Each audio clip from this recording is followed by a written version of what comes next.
think that this is a team effort. Everybody, right, Caitlin, is everybody's kind of filling in a gap, and it's great that we're given that opportunity when one is blessed to be able to do it and be able to help others.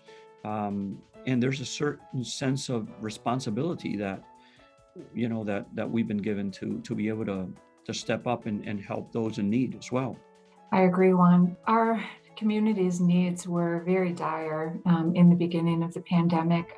The needs for families for food, financial assistance, childcare, housing, and more was so dire, and we didn't realize that the duration was going to be so long. And so I think when we learned about what Vista Color and our other customers were doing to make a difference, we felt hopeful. We felt very proud to be able to partner together to do something to make a difference. And I think we felt the team spirit, and we felt that not only were we backed up by another organization like yourself that really cares and wants to make a difference in our community, but to do something tangible in a real tangible way where you could actually, like I said, I was touched when we saw the faces of those people that we actually donated some of the face shields to. And I just want to thank you for your part, because definitely you are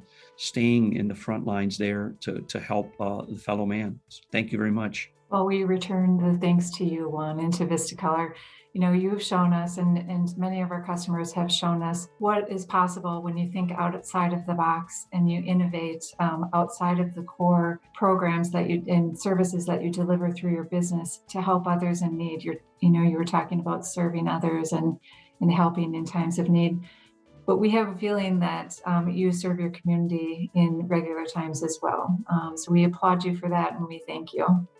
Thank you, Caitlin. Appreciate it. Thank you so much for all you've done in your community and as a company as a whole. Thank you very much.